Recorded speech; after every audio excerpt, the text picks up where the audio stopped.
హైదరాబాద్ మూసాపేటలో అత్యధికంగా 13.3 సెంటీమీటర్ల వర్షపాతం నమోదైంది.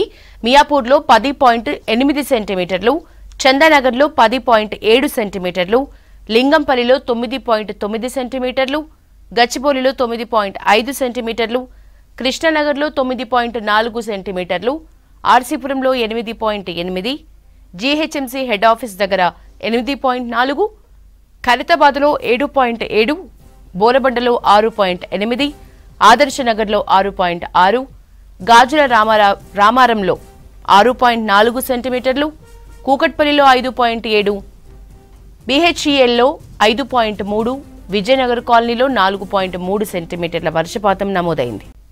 భారీ వర్షాల కారణంగా జీహెచ్ఎంసీ కంట్రోల్ రూమ్ కి 50 ఫిర్యాదులొచ్చాయి. 74 ప్రాంతాల్లో వర్షం నీరు రోడ్లపై నిలిచిపోయిందని గుర్తించారు అధికారులు. వీటితో పాటు ఇంకా గుర్తించని చాలా ప్రాంతాల్లో వరద నీరు నిలిచిపోయింది.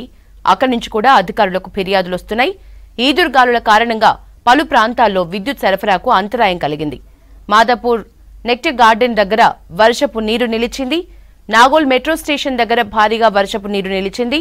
123 చోట్ల రోడ్లపై వరద నిలిచింది. మొత్తం 70 చోట్ల చెట్లు విరిగి రోడ్లపై పడ్డాయి. బయట పరిస్థితి ఇలా ఉంటే ఇంజనీరింగ్ సిబ్బంది ఫీల్డ్ మీద కనిపించకపోవడంపై కమిషనర్ సీరియస్ అయ్యారు. ఇంత పెద్ద వర్షం పడుతున్నా కనీసం ఫీల్డ్ మీదికి రారా అని ఫైర్ అయ్యారని సమాచారం. జోనల్ కమిషనర్లు ఫీల్డ్ మీదికి రావాలని కమిషనర్ ఆదేశించినా ఎల్బీనగర్ జోనల్ కమిషనర్ ఫీల్డ్ మీదికి రాకుండా ఇంట్లో ఉండటంపై కమిషనర్ రొనాల్డ్ రాస్ సీరియస్ అయ్యారు.